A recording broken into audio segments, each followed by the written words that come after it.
Hey guys, I just wanted to come at you really quick because I was in the grocery store the other day, and this is a crazy time right now we're living in. And but what I did notice when I was in the grocery store, and I felt compelled to come in and make a quick video. And you guys know I don't do this much, but I was inspired and such because when I walked in that grocery store and I came back and I took some notes, I was like, man, you look around and you see all the foods that, especially a week ago, and even now, that were out of stock. And you see all the foods that are out of stock. They were the highly addictive type of food. The sugar foods, the all the the alcohol was going like crazy.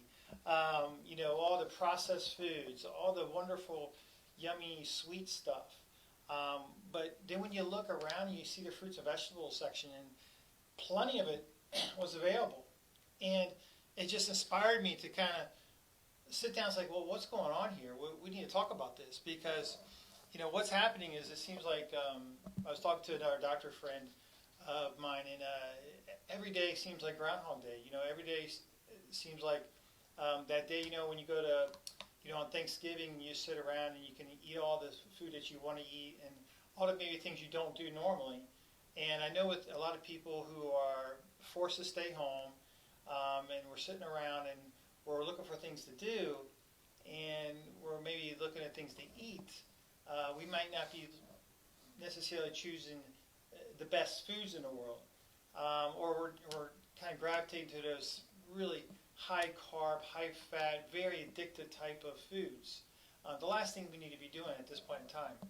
And so I just want to make a real quick video about this because honestly, we know for a fact that we have an epidemic going on right now as far as metabolic disorders. Metabolic disorders like diabetes, hypertension, obesity, things like that are chronic degenerative disorders at an all-time high. And I see this as an opportunity maybe to see, especially with us being sheltered in place, a lot of us, possibly looking at this as an opportunity to restore our health, and rather than looking at such a negative point of view. And so I want to go through kind of things that I felt like a shelter-in-place game plan. Um, and I just put it together really quick, so maybe you like it, maybe you don't, but it feels good for me to do something positive and put something good out there. So one of my things I put up there is keep a routine. For me, I know I'm like everybody else. Things are different right now. It's a struggle sometimes to kind of keep your moods up, your positivity up. I'm not going to lie, but one thing I had to we closed this week, and so I'm using it as an opportunity to do some things. But rather than stay in my pajamas all day, choosing to get up, get dressed, shower, shave, maybe not have to dress as nice as I necessarily would in the office. But I suggest to get up and get a routine. If you're used to going up to work, I would get up early and do your work. Get up early and do your normal shower routine and grooming and all these things because I think it keeps you sharp. One thing that I do is an hour of power that I've started in the last couple of months. My hour of power, I think, is crucial. And one of the things that I try to do is at least 20 minutes of meditation. And something new that I started that was recommended to me is a gratitude exercise where you think about three things that you're grateful for. And you just give gratitude to God for it or whoever your higher power is. Just start your day off right in a positive state of mind at least in this world that is very negative currently. Um, One of the things I love seeing is that, the graces that we've had. I've seen my kids at school, at home school, and I see them learning, and I get to help them out a little bit. My wife's been amazing with that. She's the one who's really been helping them out. But I'm there in the morning now, and I'm seeing them, and it's just really fun to see their eyes turn on, their little brains go on, and pretty cool. I'd be able to have breakfast with them in the morning, which is fun. There's also, of course, we've been riding our bikes more in our neighborhood. I've never seen as many bikes in the neighborhood as I have been here lately. I think that's a blessing. I've seen a lot of people out walking. I think it's fantastic. And so that's a blessing, some things that we can be actually grateful for. Number three, challenge your mind. Uh, you know, I know we have Netflix and we have all these things, and we can kind of go brain dumb real quick and just retreat from this negativity. Maybe that's good sometimes. I believe that. But let's keep our minds sharp. You know, our brain is a muscle, and we need to exercise it. And so, you know, I love seeing my little boy, my daughter read. They're amazing readers, and you can just see their eyes light up. I do see him on the video games. I do see him on the Netflix and things like that too. But you know, we want to use our brain, especially during this time of shelter, where maybe for some of us who aren't going to work as much, and you may not be as challenged as you're used to being. I don't know how long the shelter in place is going to last, but I'd recommend, you know, crossword puzzles.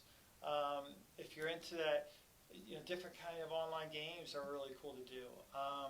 Things that are going to keep your mind going. I personally, I spent like 6 hours out in the yard. I know that didn't necessarily keep my brain, or necessarily was a difficult thing for my brain, but it was just peaceful and allowed me to get a lot of things done that need to be done in the yard. And I know I'm looking around my neighborhood, and the neighborhood has never looked so nice.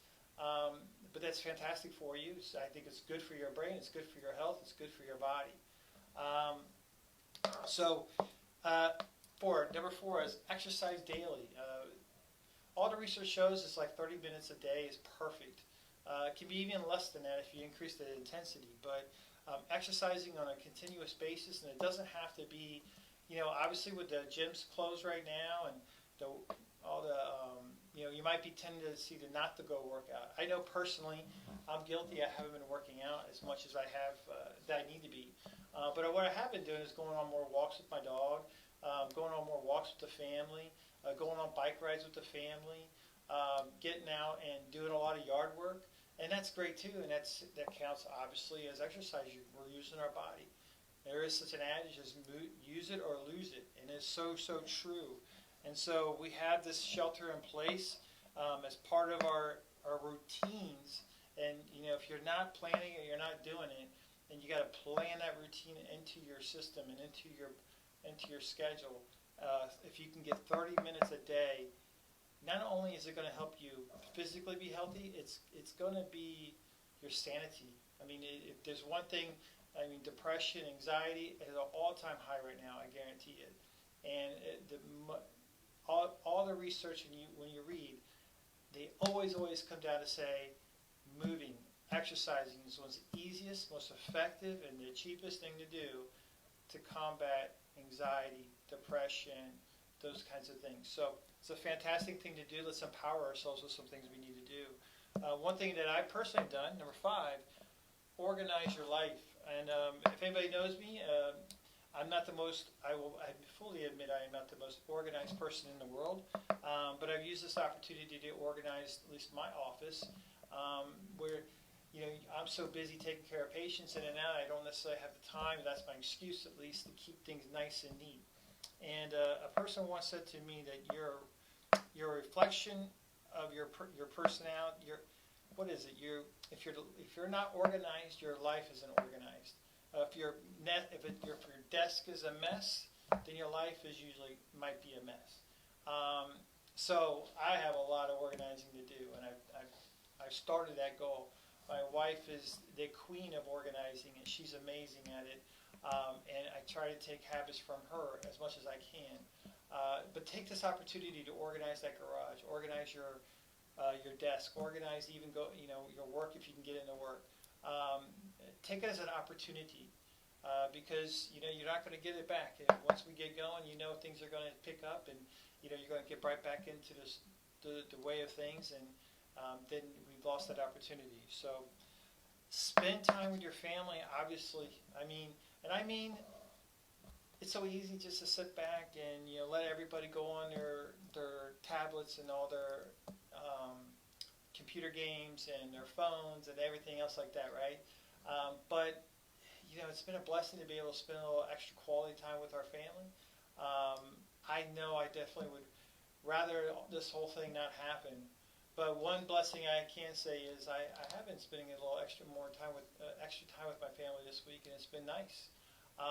Been still trying to stay productive and active in other things, but it's been fantastic. And And so I would challenge yourselves to get the kids away from, and yourself away from some of the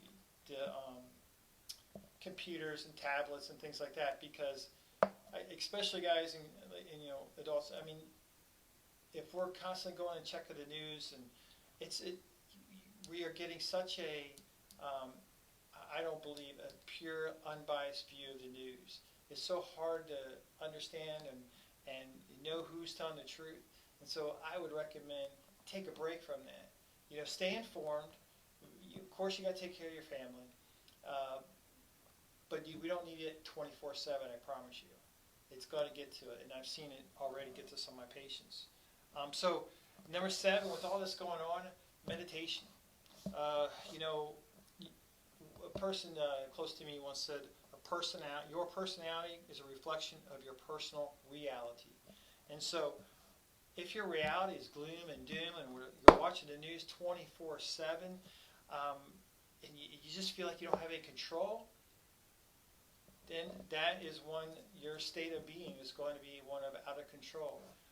But look, guys, I understand this is serious and this is important, and we're dealing with this stuff. But rather than focus on the things you don't have control, let's focus on what we do have control. What do we have control of? We have control of our bodies. We have, most especially, we have control of our mind. And so the way we can control our mind is one fantastic way, and it puts your body in a more parasympathetic state of mind, which means your body is at rest. When you're in parasympathetic state of mind, you're at rest, you're digesting your food, your hormones are leveled out, and basically your immune system is kicking in. When you're in a sympathetic state, that part of the brain, that's when you're in that fight or flight state of mind. That's the hindbrain function where you're constantly trying to basically not die from that tiger that's chasing you. We want to put our brains in that parasympathetic state of mind. Unfortunately, a lot of us are in this, we're in survival mode, and it's easy because the news, the way it's being portrayed to us and the way it's being thrown at us, it's scary. And so it puts us in this survival mode. And that's not when your brain is trying to, your brain doesn't care about digesting that food or resting, or even your immune system when you're trying to just get away from a tiger. And so our blood pressure will go up, our sleeplessness is going up, we're not going to be sleeping, and it just increases everything. One way to get you out of that state and put you into a parasympathetic state, the research shows, is that if you can do up to just simply 5 minutes of meditation, can put you back in that state. Really, really important, guys, for just overall health, especially during these times, because we want our health at our best. So we want to basically put our bodies and shut our brain down. That's what meditation is actually turning your brain off. I challenge you to do it. It's not an easy thing to do at all, especially for a hyperactivity person like me. It's hard. And I would challenge you to just focus on your breath. 1 breath in, 1 breath out. 2 breath in, 2 breath out. So, if you can do that, and I challenge you to do 5 minutes of that without a thought coming into your brain, or you thinking about this. It's a skill. Most of us can't get through 30 seconds, let alone 5 minutes. Personally, I try to do 15 minutes, but it's the thought comes in, and I'm trying to calm my brain and calm my body and everything else. But it's one of the things that has helped me in the last couple of months. I'd highly recommend it, and it can be as easy as just meditating in the shower and turning your brain off. Or I'd recommend it early in the morning when you first wake up, before you do anything, is just set your intentions up so the rest of your day will go. Because someone else once said, most people are unconsciously thinking. And the thing is, meditation, like I said, turns the brain off so you can actually be intentional in your thinking. A really good app that I like is a Calm app. It's an easy app to download on your phone. It's got really nice anxiety things, sleep things, easy to do. But you don't need an app. You don't need an app at all. So that's something you can have control over. Number 8, follow the rules when you're leaving the house. Simply follow the rules. Okay, we know what the rules are. Make sure you're sanitizing. Obviously, you can't catch a virus. It needs an organic matter to participate in. But what we need is, when now we're wearing, if we go out, I have a little hand sanitizer in my car. And so if you go out and you're at the grocery store, you can go out, you can do your things, just keep your 6 feet of social distancing, watch where you're going, and sanitize your hands, and don't touch your face. Now we're having to wear masks, and that's understandable. Sure, it was protecting against mainly other people, but also protecting against yourself, because the mask will, when you touch something and you touch your face, now all of a sudden now the virus can take in. And so basically we need to be washing our hands a lot anytime we're going out, having that some kind of alcohol way to disinfect our hands, making sure we don't touch our face. And that's really hard for me. Guys, you probably know this about me. I'm a little all over the place, and I'm touching everything. And so that's a challenge for me, and I'm learning. Number 9, get into your kitchens. Man, it's I tell you, when you're looking at our American diets, it's no wonder, and obesity is a massive problem. Metabolic disorder is a massive problem in our country. And unfortunately, we see who's suffering from what's going on nowadays with this virus that's out there. Well, it's all the research is showing is the immunocompromised people that may have hypertension, diabetes, or some kind of immunosuppressive type of deal. And so, what do we have in this country? We have a plethora of that. And so, no wonder, we need to protect ourselves by having a healthy body, healthy immune system. But, when we're out eating out all the time, one of the facts is, as Americans eat out, you eat typically 4 times more calories when you eat out. So when you're eating in, the best cooking ingredient is 1 ingredient, right? So if you have like 17 ingredients, like for a chicken dish, chicken is chicken. It's 1 ingredient, right? And so the great thing is, and also when you're eating out, your salt intake is just out of the roof. Your sugar intake is off the roof. When you're eating in, you have control over all those things. And it's amazing how much less sugar, salt, and fat that we're all taking in when we're just eating at home. Even when we're maybe not eating the most healthy thing at home, you're still eating healthier than typically you do when you go out to eat. So the really neat thing is maybe this becomes a new way. I love eating out. I enjoy eating out. It's fantastic. But hopefully maybe this becomes, as we're exploring things in the kitchen, we can explore new recipes, new things, eating with families, and maybe this becomes a new way. And who knows? Maybe we'll lose some weight because of it. Maybe we'll get, we'll enjoy it more. So that's one of the things I'm looking forward to, and it's been great. One thing I want to say is we got to be careful, man. I see a lot of people who are drinking a lot. It's easy. If you're not working, it's like Christmas. Having a drink at 2 o'clock in the afternoon. That can get out of control. And so we don't want that. And so I definitely want you guys to watch that. We don't want you drinking too much. That definitely lowers your immune system, obviously. Hydrate and supplement. So big deal. Hydrate and supplement. And so, guys, we want to really hydrate our bodies. We want at least half the water intake per day as your body weight. And so, and the way I do that is basically I'm always constantly having water as I go throughout the day. I start out the day with at least 8 to 16 ounces of water. First thing I do in the morning before I drink any cup of coffee. And I do like my coffee, but I always chase it with water. It's really important. And a good rule of thumb that a doctor once told me, and I thought made sense, is if you wouldn't wash your car with it, or you wouldn't shower with it, then why would you want to drink it? You're not going to shower you're not going to wash your car with Coca-Cola or Snapple or whatever, then why are you going to drink it? You're putting that stuff in your system, why are you going to drink it? It's important that we realize that what we put in our bodies, we become. And so we need to do that, and we need to keep realize that we are what we eat and drink and everything else, especially at this time. I highly recommend taking some vitamin D, just as basic nutritional advice that I would recommend at any time. This is not specific to anything that's going on now. Just as far as good immune health, because vitamin D3, we produce that in our bodies, but it's actually the sun has to release it, and so we need to get outside and get that release of vitamin D within our system. So I take anywhere from 3,000 to 5,000 units of vitamin D, sometimes more, and of multivitamin, which is extremely good for you. I like whole food supplementation instead of synthetic.